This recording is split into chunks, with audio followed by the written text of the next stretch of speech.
This is a good list that I've put together, inspired by a couple of others and my own contribution, and I'd like to share this list with you.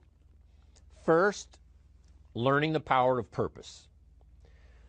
A person who has purpose in their life, they have something to go for, some meaning. One writer described it, for some people it becomes a magnificent obsession. And for you and I, maybe it doesn't need to be that dramatic as a magnificent obsession. But it has to be something that does something to us, something that pulls us, especially into the future. You know, there are many influences on us. One is the influence of the past. Some people are always pulled back by the past. Some people are always pulled aside by the distractions. But here's what's powerful. If you have a list of high purpose in your life, it pulls you toward the future. And the more powerful the purpose is, the stronger it pulls. And here's the other great advantage if you have purpose for the future. It pulls you through all kinds of challenges and all kinds of difficulties. If you don't have these strong purposes for the future, it's easy to get swallowed by a bad day. It's easy to be almost annihilated by a poor month. And it's easy sometimes to almost disappear beneath the waves of a year that goes backwards if you don't have something to pull you beyond that year. So if you want something to pull you through all kinds of challenges, all kinds of difficulties, and things that come at you, you got to have something on out there, beyond today, beyond next week, beyond next month, beyond this year, that pulls you into the future. And the clearer it is, the stronger it pulls. The more dynamic it is, the more it affects your life, your spirit, your heart, your soul. It also creates imagination. It gets your mind working on how to achieve that purpose. And if your mind will work, and if your heart works, and if your spirit works, and if you have good input, like good ideas, I'm telling you, there isn't anything you can't accomplish. So that's one of the great powers that'll make a variable of you, and that is purpose. Here's the next one, self-confidence. Where does self-confidence come from? And this is the best advice I can give you on that. Not neglecting, first of all, the small daily disciplines. Self-confidence really comes from feeling good about yourself. And one of the best ways to feel good about yourself is at the end of the day to know that you poured it on. You did your best. If you conducted a meeting, you did the best you could. If you made a phone call, it was the best phone call you could possibly make. If you wrote a letter, it wasn't a casual letter, it was your best letter. At the end of those kind of days, when you feel good about yourself, self-confidence starts to rise. You know that if you can have this kind of a good day, you can have another one the next day, and those days become the weeks become the months, and the month becomes a powerful year. Self-confidence comes from the lack of neglect. If you will not neglect to do the small daily disciplines, that's where self-confidence comes from. Part of good health is self-confidence. I know I'm going to be healthy. I take the Herbalife products. I eat the apple a day. I walk around the block. I do the jogging on the beach. At the end of the day, when you've really poured it on and you've done all the stuff, self-confidence grows. That self-confidence affects your health. It affects your future. It affects your psyche. So this is true. One of the great powers is self-confidence. Self-confidence means willingness to do whatever it takes to achieve. Some people say, well, I'll do it for a little while and see what happens. You know, I'll try a couple of things. If that doesn't work, I'm out of here. And all of us know that kind of person doesn't have much of a future. But if you're willing to do whatever it takes, if I have to learn a couple of things, I will learn those things. If I got to learn 5 or 6 things, I'll learn all 6. If I have to take an extra class, I'll take an extra class. If I've got to read the books, I'll read the books. If I have to consult with people who know more than I know, I will do the necessary consulting. Whatever it takes, I will do. That starts to develop unbelievable self-confidence. Self-confidence also comes from the ability to rise above your circumstances, to rise above what happens, the petty little things, the discouraging things that would sink everyone else's ship except yours, that would cause someone else to quit early in the day, but you keep going. That kind of willingness to overcome all circumstances, whether it's the little challenges or the big challenges. If you're willing to do that, I promise you, this kind of power will work for you, and in you, the variable, it'll make a difference. The third on the list I had was enthusiasm. And here's what I wrote about enthusiasm. Enthusiasm that's powerful is mostly enthusiasm that is enthusiasm inside, 90%, 10% outside. We all know what the enthusiasm is like when somebody lets us see their enthusiasm, which is like the 90%, and only 10% of it is inside. But the enthusiasm that really affects people is not just being loud, but the enthusiasm that runs deep, the enthusiasm that comes from deep inside, created by self-confidence, created by purpose, created by genuine willingness to help other people. That kind of enthusiasm, knowing that you're going to get the job done, knowing you're going to affect people, knowing you're going to have testimonials flowing in from all kinds of directions. That kind of enthusiasm. A lot of it is quiet. A lot of it is unheard. And the 10% that's heard, it rings a bell. People call it genuine enthusiasm because they know that what you say in the outward display of your enthusiasm is only a small tip of the iceberg of the enthusiasm you feel inside that really motivates you to do the best job you can. Next on my list to help you become the powerful variable is expertise. Wanting to excel in all of the skills and settling for nothing less than an outstanding performance. If you're willing to be the best in your field, if you're willing to demand of yourself excellence in skills, to be the best that you can possibly be, in the training, do the best you possibly can. In doing a workshop, do the best you possibly can. Developing the skills of using your personality, developing the skills of language, developing the skills of influence, developing the skills of organizing. If you're willing to be an expert in all of the skills, Herbalife has the way for you to invest those skills and not only make a handsome living, not only make a lot of money, but if you would so desire and if it would be your purpose, a chance to make your fortune. Expertise, excellence in skills.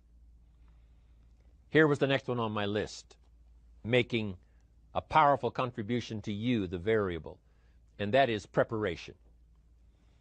Well prepared.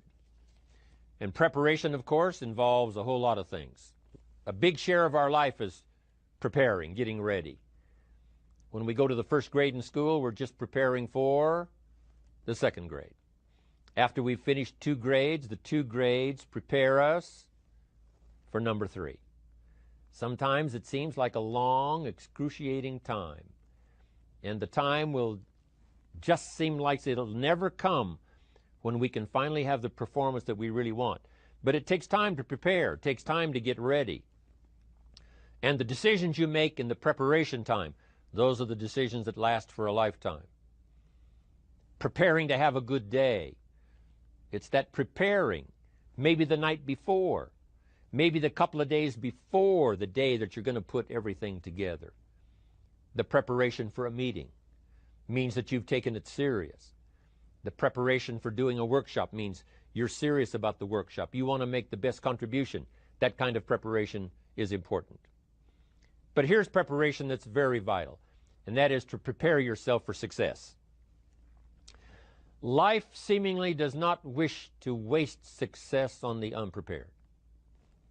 Life says, why waste a fortune on this person? They're not prepared to do the right things with it. They're not prepared to use it wisely. If a fortune was bestowed upon this unprepared person, it would probably be wasted. The people that could have been touched won't be touched. What could have been done won't be done because this fortune will have been wasted on the unprepared person. So not only look for fortune, not only look for the promise, but prepare yourself and ask of yourself, what can I do to make myself ready? Because remember, life was designed not to give us what we want, not to give us what we need, but life was designed to give us what we deserve. Every value in life must be paid for, and those that pay are the ones that get it. It says those that give receive. Someone says, I wish to receive, I wish to receive. You don't have to concentrate on receiving. Just become a good giver. It says those that search will find. Someone says, well, I need to find some good ideas to help change my life for the future. Then to find good ideas, that doesn't come because you need them. It comes because you search for them. If you want good ideas, you got to go after them. You got to go to the class, you got to go to the workshop, you got to go to the training, go to the book, right? You got to go to the journal, right? Go where good ideas are being taught. Go searching, go looking, because good ideas are not going to be wasted on those that are not seeking, searching, well prepared. So, prepare yourself to be ready for fortune when it comes, to be ready for challenge when it comes, to be ready for opportunity when it comes. Opportunity comes along and passes by the person that is not well prepared. I want to prepare myself this year for next year. Yes, I wish to be effective this year, but I'm also thinking of ways, how could I be better? How could my ideas be more powerful? How could they be sharper, more clear? How could I reach some people next year that I perhaps can't reach this year? I haven't reached deep enough into my own soul to affect some people. Some people just pass by and say, hey, what a good speech. But how could I make it stronger than that, deeper than that, more powerful than that? I cannot be as powerful as I could be next year.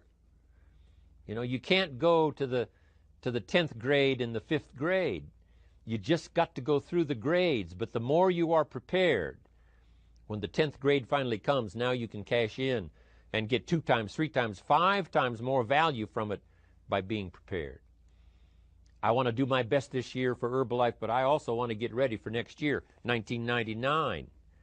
And then when the year 2000 comes, at the turn of the century, I want to be well equipped by language, by instinct, by temperament, by personality, by influence, to really be valuable the year 2000. 2001, 2, 3, 4, 5. That's my goal. I'm sure it's your goal. Now here's the next one. There's great power in self-reliance. Self-reliance means you simply look mostly to yourself. It would be nice if someone just gave you this, gave you this, gave you this. It would be nice if everyone did their job exactly as they're supposed to do it. But here's what you've got to do. Primarily rely on yourself. Primarily say, I'm the person responsible. And I will learn the necessary skills so that I can help people learn their skills. If I need lots of people to do certain things to build my organization, that is what I must have. But I've got to be the final backstop. I've got to be the final one that people can rely on. So that if this is missed and this is missed, I can catch up. I can fill the gap. I can do the job. We have to do it when we conduct meetings. We have to do it when we conduct training. We have to do it when we're in a class of just a few. What someone might have missed, we're there to fill in. Self-reliance. Primarily, we're learning to count on yourself. So that you can do this. Never complain and never explain. Here's the next key power, and that's image. There's many parts to image. The image that others see you as, the image you have with other people. And it's very important how other people see you. If they don't see you as a leader, chances are they won't pay attention. If they don't see you as being in control, chances are they won't have the trust. If they don't see you as knowing where you're going, what you want to accomplish, they probably won't follow. But if people can see you, if you have the image of someone that's in charge, in control of your life, your future, your destiny, in control of the situation, if they see that, that kind of image is powerful. It helps to win the day. It attracts other people. People want to be around people that are in control, that are powerful, but they know how to use their power, influential, but they know how to use their influence. That kind of image is important. But here's a very important image, and that is your image of yourself. The way you dress, the way you talk, the way you think, your capacity for learning, all of that is an important image that you have of yourself. The image that you have that if it needs to be learned, you could learn it. If there's a book that needs to be mastered, you could master it. If there's a skill that needs to be learned, why couldn't you get busy now and learn that skill? That kind of self-image, that I am continually trying my best to be the best I can. Because one of the most important places you have to look is into the future, yes. You've got to look into the past, yes. You've got to look around, yes. But one of the most important places you have to look is in the mirror. You know, how I appear to other people, that's important. But how I appear to myself is the ultimate importance. That kind of image, to where you'll develop the self-confidence, you'll develop the self-reliance. Now here's another one in my rather short list. The next word is character. Becoming a person of high values, a person of principles, a person of honesty, a person that earns respect. That kind of character. It took character when Mark started to put the marketing system together. How can we have a system that will build in the integrity, that people will know that if this happens, then this will happen. And if this goes wrong, here's the way to fix it. Unless you have the principles and the character and the integrity to put together a viable plan for a wide variety of people, then the system is not going to last very long. And I've been around long enough, and I'm sure you have been around long enough to see a lot of systems that got started, but they failed. And the reason is because they were not constructed with integrity. They were not constructed with character. They were not constructed with doing the right thing. They might have been constructed to take advantage. You know, cash it out as quickly as possible and leave. Mark was involved when others took advantage of him all those years ago before Herbalife. When someone took advantage and didn't have the character, didn't have the principles, and didn't have the character to stay, the character to see it through, the character to do the right thing. So this is important, to develop the character within yourself, that people see you as honest, as fair, willing to do the right thing, willing to be helpful, but always willing to walk the center line, not to pass the line.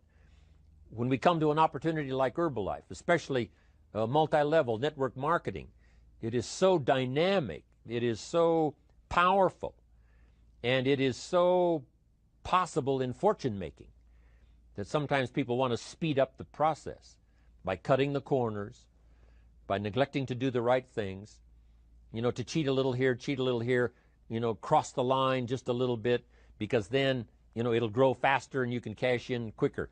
Not necessary here. Doing Herbalife right will build your fortune longer and stronger than trying to cut the corners and not doing it right.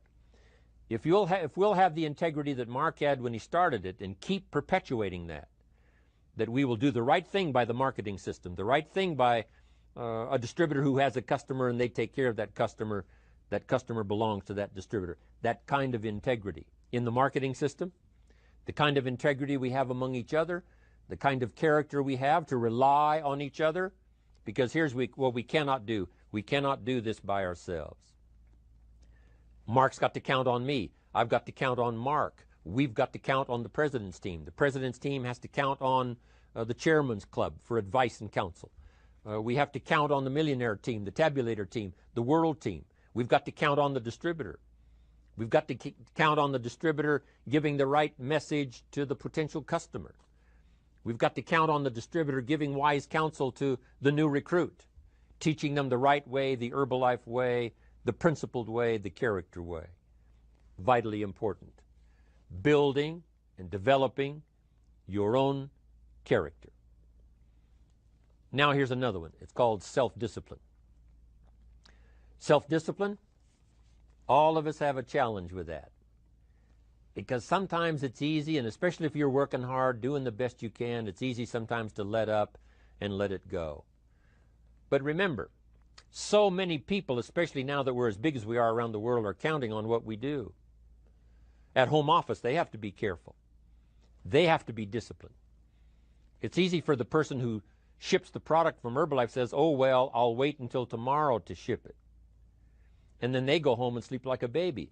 But the distributor who's waiting for that product doesn't sleep that night, or doesn't sleep when the product doesn't show on time. But if everybody will have the discipline to say, I will do the best job I can. I will make mistakes, of course, because we're all human, but I'll try to remedy those mistakes and do the best job I can. That kind of self-discipline that understands how important your part is in all of the functions that work. Coming to work on the set here, HBN, there's so many people that play a part. And each one of the parts that are played is necessary to put on the broadcast, make it viable, make it real, make it powerful. Any couple of them missing, and it would be a disaster. But all of it put together, and it works like a charm. Each person developing the self-discipline to do their part, do their job. Here's one more, and that is the power of extraordinary performance and demanding of yourself excellent results. This is so important. If you want to live extraordinary, you must do extraordinary. If you want an extraordinary income, you must do extraordinary things. If you want an extraordinary fortune, you must go with the demands of what it takes to have that fortune. Mark has made such a fortune, it's almost beyond comprehension what the numbers really are. But guess what he has the satisfaction of knowing? He earned it all. If he'd have been lax in the performance, Herbalife would not be here these 18 years later. Herbalife would have been a footnote in multi-level history. But because he performed year after year, the 3rd year and the 5th year, and the 7th year and the 10th year, and the 12th year and the 15th year, and now performing well in the 18th year, I'm telling you, that's what makes it such a viable fortune for Mark personally, of course, because he did the job. If we would ask of ourselves that kind of performance, and you've got to ask it of yourself. You know, I can't ask it of you. I would try to inspire you. I would try my best to share with you what it might taste like, what it's like to finally make your fortune. It happened for me. But here's what you must do. You must demand it of yourself. Society does not demand that you not have a heart attack. But if you want to escape having a heart attack, you must demand it of yourself. Society doesn't demand that you take Herbalife and improve your health. You have to demand it of yourself. Society doesn't demand that you jog around the block every morning. But if you want good health, you must demand it of yourself. Society doesn't demand that you read a couple of books a week and improve your intelligence and your knowledge. That you must demand of yourself. Society does not demand that you build a financial wall around your family nothing can get through. That's not a demand of society. But you must demand it, if you wish it, you must demand it of yourself. Society doesn't demand that you learn a list of 10 skills in order to ensure your own future and the future of your family. Society doesn't demand it, doesn't require it. It is not a law. But if you want the benefit, you must demand it of yourself.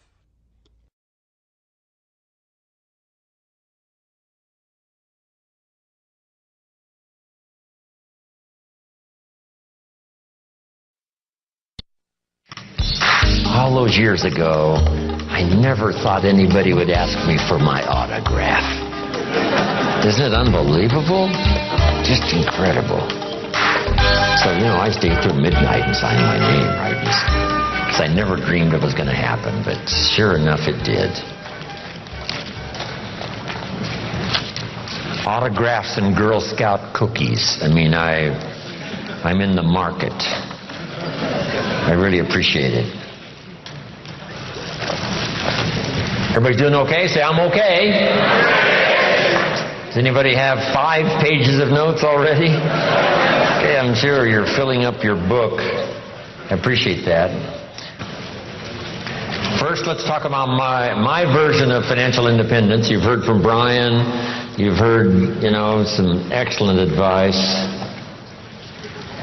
Dennis, these guys are long time experienced, and I'm sure you've got good notes on their presentation. This little bit I, designed long time ago. It's still valid today. Here's one of the major goals to go for: financial independence.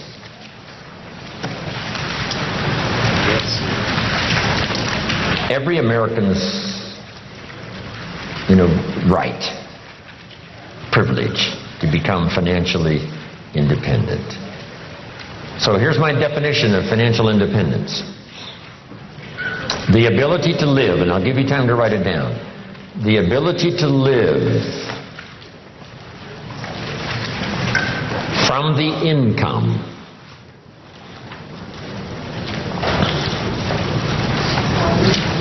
of your personally invested resources. The ability to live from the income of your personally invested resources.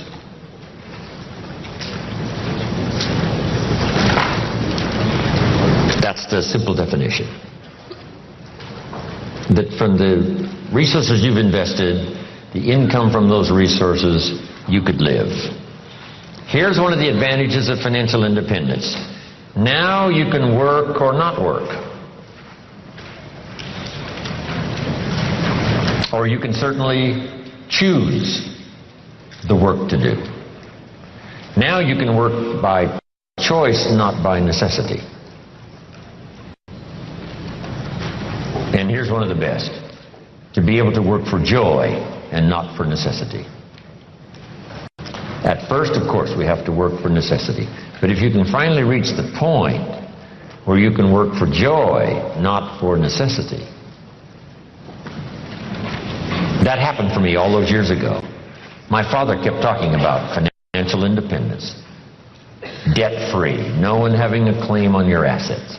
Finally being able to live from the income of your invested resources. I remember the joyful day when that finally arrived. So what I've done now, most of my life, I've had the unique privilege of working for joy, not for necessity. Not that the joy doesn't bring you more income. Not that working for joy doesn't make you another fortune. It certainly has for me, right? Another fortune and another fortune and another fortune.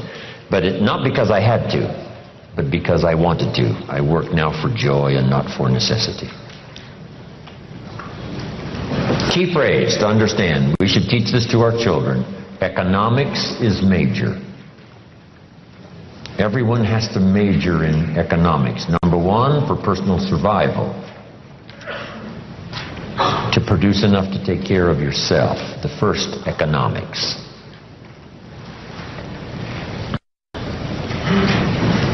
The next good phrase on economics. It's not what you earn, it's what you do with what you earn that makes the great difference in your financial future.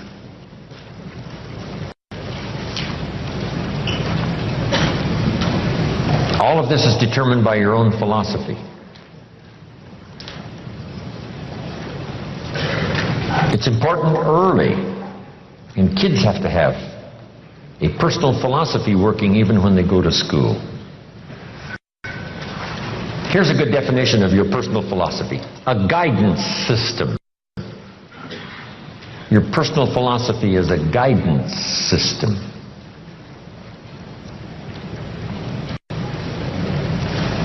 And it does simply two things. Helps you to see the opportunities, take advantage of those. Helps you to see the dangers, minimize those. And as we learn and grow. We learn, hopefully, early to spot the dangers so they don't overcome us. Hopefully we learn early to see the opportunities and take advantage of those, maximize them if we can. That guidance system is like a sail on a sailboat. The winds are always blowing, favorable winds, unfavorable winds, stormy winds, economic winds, political winds. The wind is always blowing. But to arrive at a predetermined destination, it is not just the blowing of the wind that we have to deal with. Here's the major part, the set of the sail. The set of the sail is what you learn, gathering information from these 3 days. Talking to each other, gathering more information, filling up one journal, then another one. Information. Guidance on how to trim the sail, set the sail. The Sunday morning sermon, the lyrics of a song, the dialogue of the movie. Words put into good structure so that they deliver enlightenment, information, knowledge. And we use that to set sail. And it isn't that you set sail once and then that's it and it's over. It is a continual setting of sail every day, every month, every year. Setting sail economically, trimming the sail. For your good health, you just have to set sail toward the destination you wish to reach, having good health.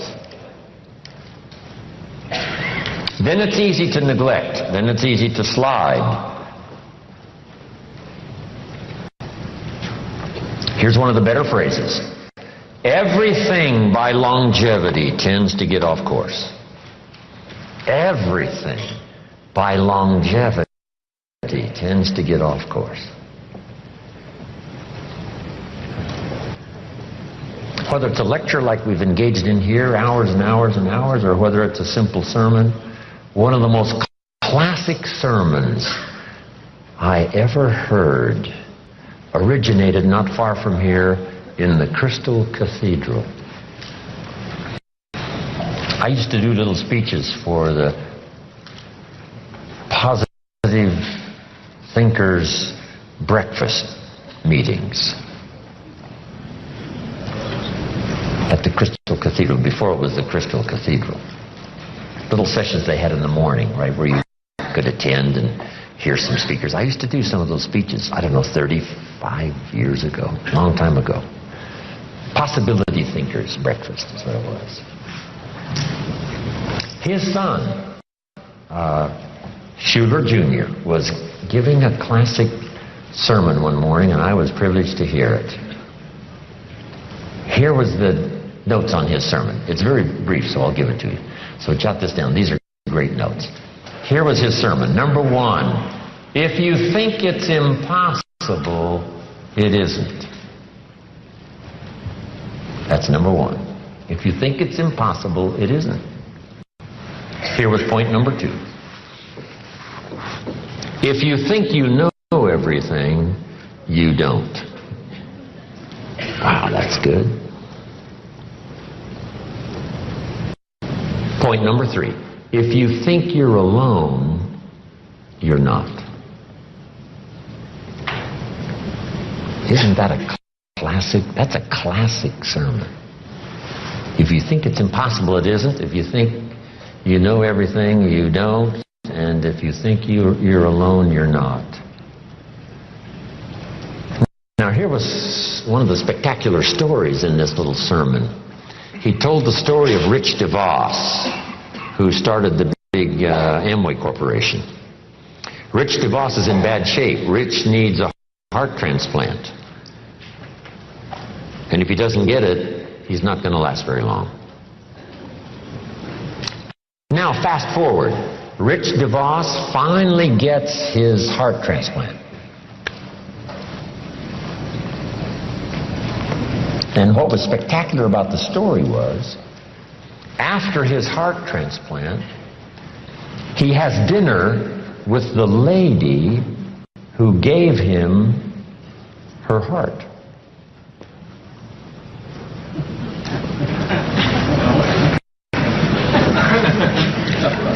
he has dinner with the lady who gave him her heart.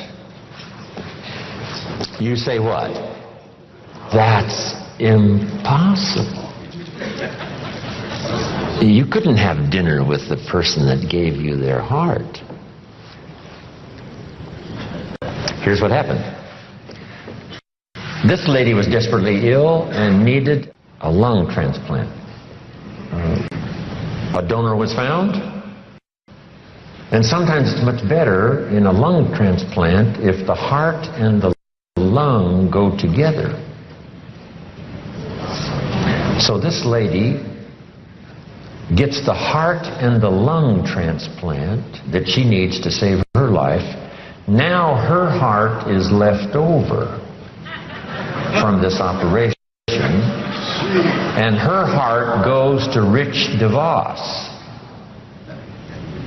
That's how Rich was able to have dinner with the lady who gave him her heart. Isn't that a fantastic story? I love those simple little stories. 1, 2, 3. A couple of illustrations. Wow. Just dramatic, dynamic. Anyway, where was I before I got off on these stories? Your philosophy. Whether it's your philosophy about economics or your philosophy about marriage or your guidance system about good health, it's easy to get off track. So by longevity, we start, and sure enough, it drifts off course. And that's what sermons are for. And that's what the lyrics of the songs are for in personal conversation, is to get us what? Back on track. Back on track. And hopefully we're not too far off track so that it doesn't take too long to get back on track. So maybe that's all you needed this weekend. You're doing pretty good, but in a few things you've drifted a little to the right, or you've drifted a little to the left, or just by, a casual approach to some things instead of the serious approach, you're a little bit off track. And it doesn't take that long, if it hasn't gone on too long, to get back on track. But even if it's been a long time, you can start the process overnight. You can start the process. Decision making this weekend could be some of the most important of your life and your future. Not because we have given the seminars, but because the moment was right for you. And somehow it was said okay, and somehow it was delivered with sincerity, and you got the message, and this weekend makes a pivotal turn for you in terms of the set of the sail. Okay, your philosophy. Now, your philosophy about money. Someone mentioned the other day the love of money. What about money? What about success? It's a good debate. I've got a good question, and it's not necessarily a high moral question, but it's a pretty good question. If you could do better, should you? That's not a bad question.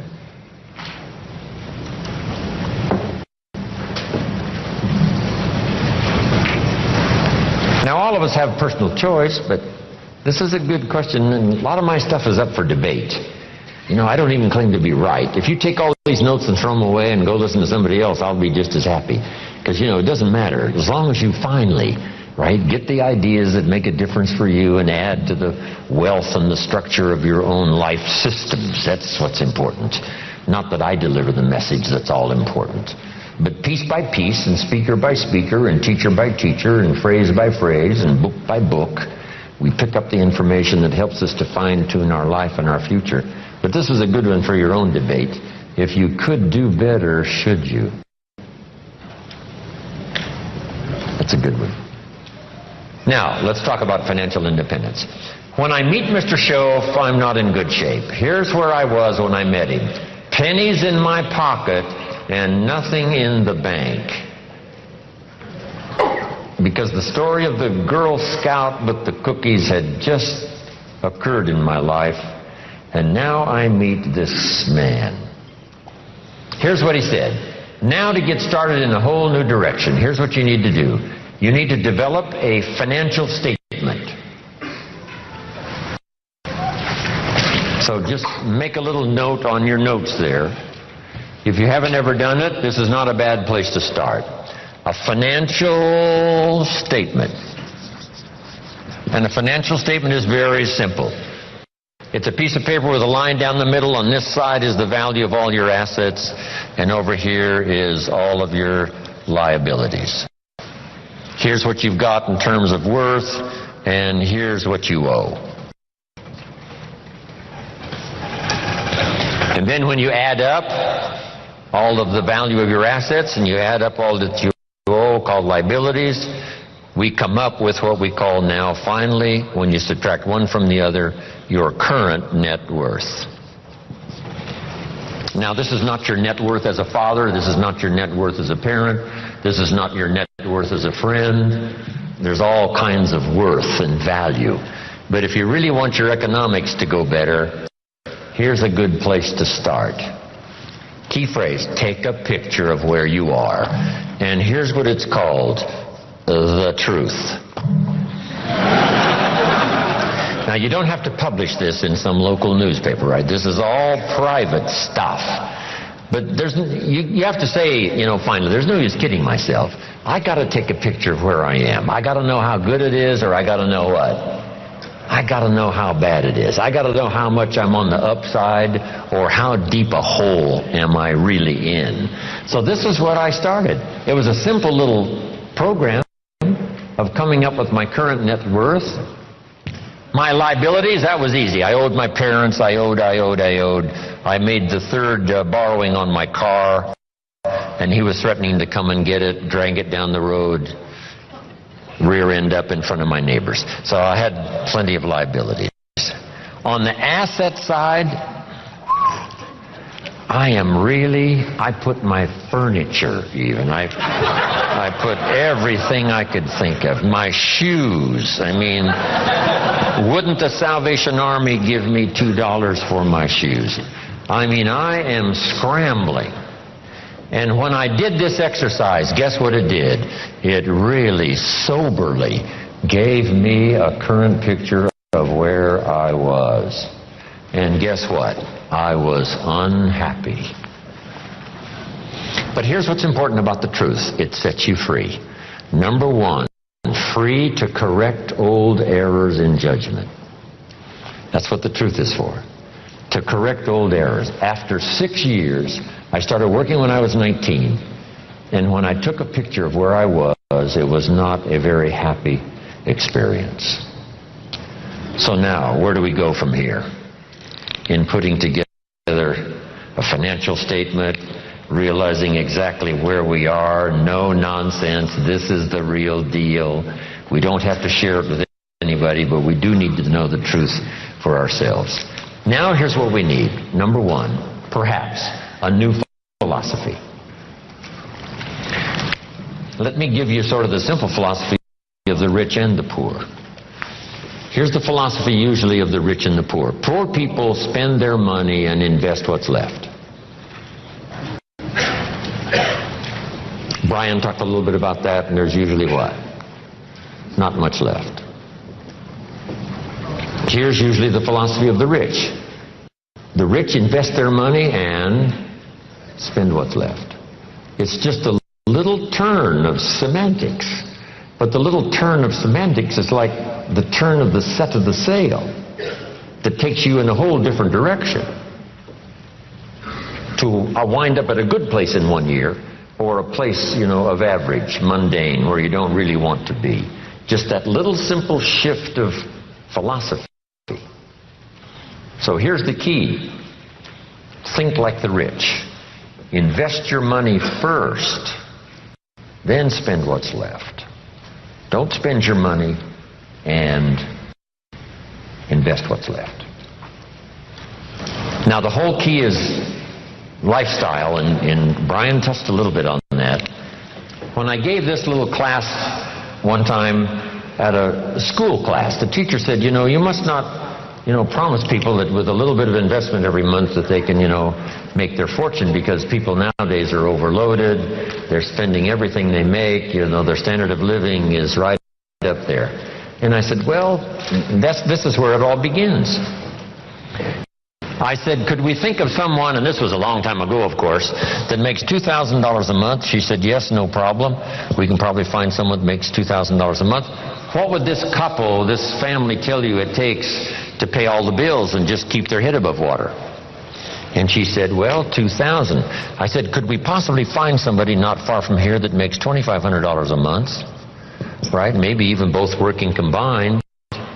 $2,500 a month, $500 a month more. What would this family say it probably takes to pay all the bills and keep your head above water? What would they say? Right? $2,500. So I said to her, what happened to this $500? How did it disappear? Wisely invested over some reasonable period of time, the return is unbelievable. And she said, I never thought about that. So jot this down. The money is always there, either to spend or invest. The difference in what you do with it is based on philosophy, not economy. It isn't the state of America's economy that makes the difference. It's the difference in your philosophy. Right? That illustration? Here's a book on how to get rich. It costs $20. Somebody says, well, a poor person can't buy that book. Say, no, it's only 7 Coca-Colas. And you either spend the money on 7 Coca-Colas or a $20 book that teaches how to get rich. So jot this down. Everybody has the money. Even the poorest of the poor. The key is how to spend it. The key is what to spend it for. And how you spend it. First, how you earn it is determined by your philosophy. Second, now, how you spend it is determined also by your personal philosophy. So what would be a good philosophy to follow? And this is the little simple form I want to give you on financial independence, wealth for the future. It won't take long now to jot this down. It takes a little longer to go do it, but here it is. What to do with $1?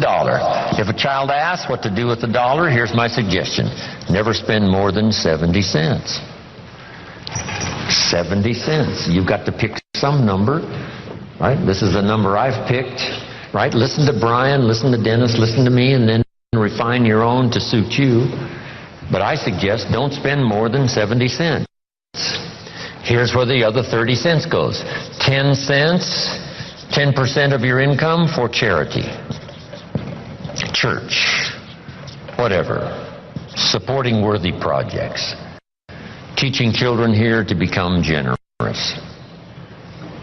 If kids understand generosity, they'll give you 10 cents out of every dollar that they earn. And this is a good place to start. It's easy to give 10 cents out of $1. A little more difficult to give 100,000 out of 1,000,000. You say, oh, if I had $1 million, I'd give 100,000. I'm not that sure. We better start you early, right? So that when the big money comes, it'll just be automatic. You won't even have to think about it. Okay? All right. So 10 cents for charity and church. Here's the next 10 cents. Active capital. Try to make a profit. It's called buy and sell. I learned to do this starting at age 25. It's how I made my first fortune. Buying and selling. Like the little boy who buys a bottle of soap for $2 and sells it for $3. Active capital means you try to make the profit. Buy a piece of property and improve it and sell it. Active capital. Keep saving up this active capital until you've got some to work with to buy and sell. Make a profit. Now the third 10 cents is passive capital, which means let somebody else use this 10%. You put this to work and see if you can't make a profit. This is to let someone else use it. You are the passive partner in providing the money. They are the active partner in seeing if they can make a profit and pay you dividends and stock increase and whatever. interest. And that little formula is a good place to start. Now, you might not really be able to start there. I call this the ideal. Maybe by the time you've heard this, you're in such bad financial shape that you have to go here, 97, 1, 1, and 1. That right now you're in a trap. You're caught.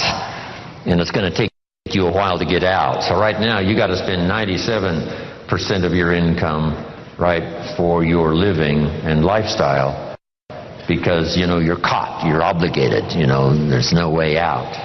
And then the rest of these now are just 1, 1, and 1. The key is to start with something. Now, Mr. Schoaf gave me a comment.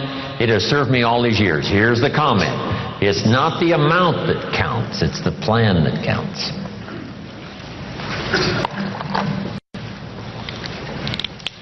When I first met him, I said, if I had more money, I'd have a better plan. He said, no, if you had a better plan, you'd have more money. So if you have to, you start with 97, 1, 1, and 1. Then what do? Now comes the project, right away, of trying to get this 97 figure to go down and these other 3 numbers to start going up. This now becomes an exciting game to play. In another seminar, I talk about measuring progress. This is one of the great motivating factors in the world, is to start something and make progress. Start something and make progress. See, Jim Rohn told us the ideal was 70, 10, 10, and 10. But I can't start there. I've got to start with 97, 1, 1, and 1. And here's what you've got to understand. This is okay. I mean, if this is where you have to start, that's where you have to start. Then you start driving this number down and start driving these numbers up. And it's a whole game to play till finally you can arrive at this pretty good ideal way what to do with the money you earn from a paycheck or from dividends or from whatever sources. 70, 10, 10, 10. I mentioned the name Sarah Alfaro in Mexico. I taught her this, and she's been teaching it to the people she's responsible for over all the last 10 years. And some of them now are doing extremely well, making big money, and they've got houses and cars and, all kinds of stuff. 70, 10, 10, and 10. Now, when you start getting into the big money, these numbers have to change again. I probably don't spend more than 10% of my income. So if this number for me is 10%, you can imagine what these other 3 numbers probably are. So if you have to, you start here. Get to the ideal. And then when it really starts to flow in your favor, you rearrange this program again 10%. Because if you're doing big time, you couldn't spend 70% of your income. It would be obscene. Right? Too much. So just a little formula to follow. Now here's the wrap-up, and I've got to get to a few points on leadership before we finish. Here's the next one now. This is only a suggested plan. This is not written in any law. Most advantages and benefits for the future are not written in law. There's no law that says you must not have a heart attack. Where is it written? There is no law. That you must demand of yourself. There is no demand that you have a good financial plan that'll safely take care of your family for the future. There is no law. You could be careless and lose it all and finally have to be supported by the state. So there is no law that you must be responsible and have a good financial plan. You must demand it of yourself. So I'm asking you to make that note. It's what we demand of ourselves that counts. There's no law that says you must have a health plan that's going to make you extremely healthy for the next 10 years. There is no law. That you must demand of yourself. And those are the disciplines now that really start to count, the ones you demand of yourself.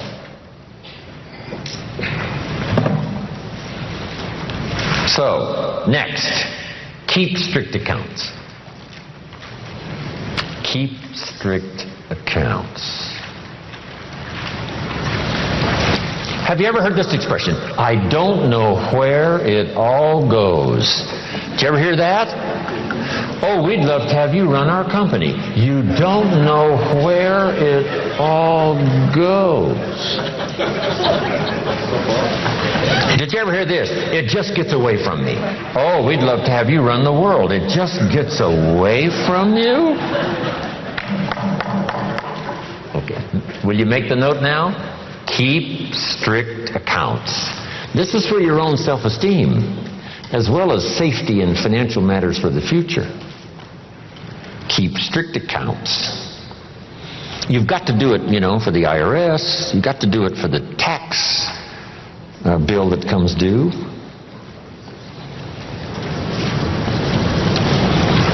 Then there's one more.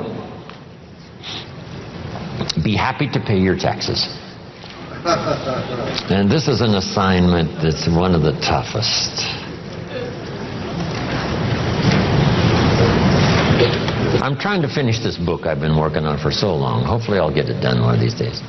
And the title is, Of Course Kids Should Pay Taxes.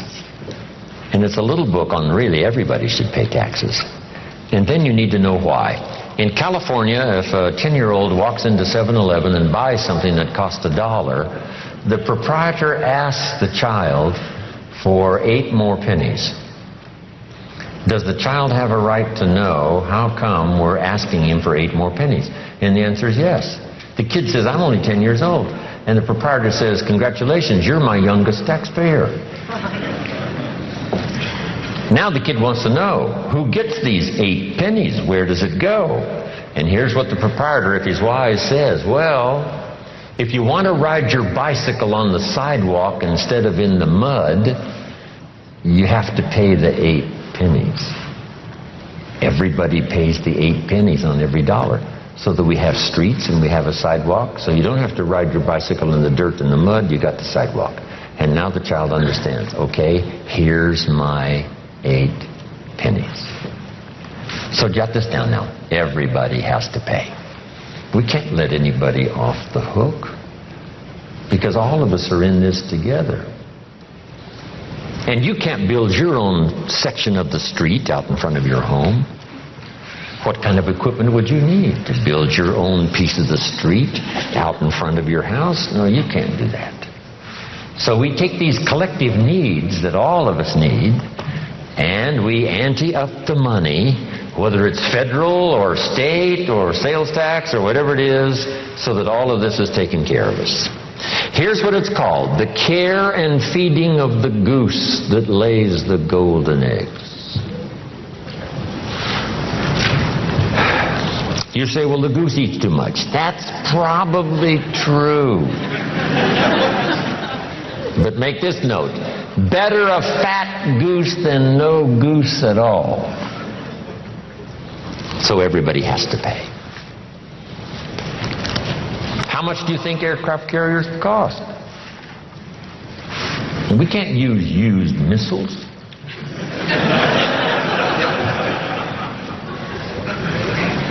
Here's where else the money goes. So you'll be safe in your bed at night while the policeman walks the beat.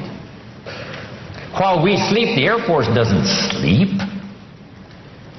While we sleep, the Army doesn't sleep.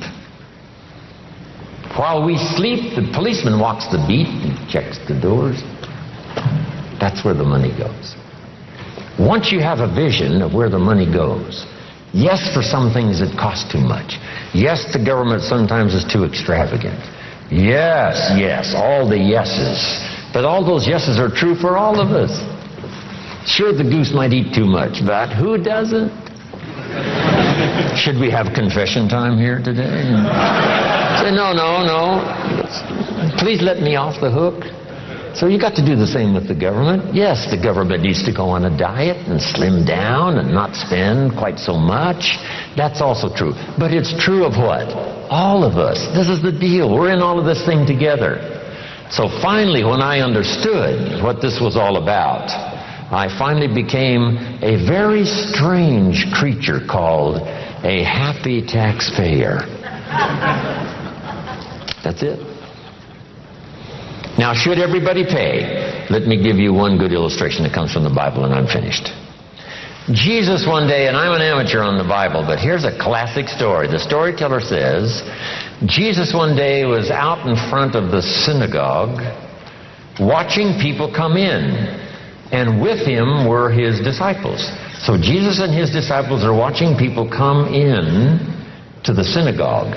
And the custom was, before they came into the synagogue, they deposited a contribution. They deposited the contribution, went on into the church. The story says some came with large contributions and went in. Some came with small contributions and went in. And as the disciples and Jesus watched, a little lady came along and she put 2 pennies in the treasury and walked in. And Jesus said, "Look at that." And his disciples said, 2 pennies, 2 pennies, what's 2 pennies? He said, "No, you don't understand. She gave more than everybody else." They said, 2 pennies is more than everybody else? He said, "Yes, because I'm sure that 2 pennies represented almost all of what she had. So since her 2 pennies represented almost all of what she had, she gave the most." What a classic philosophy. Now here's what did not occur. I'm so brilliant, I can give you what the storyteller left out. Here's what did not occur in this little scene. When the little lady put her 2 pennies in the treasury, Jesus and his disciples did not run after her and say, "Hey, hold it, little lady. Hold it, little lady.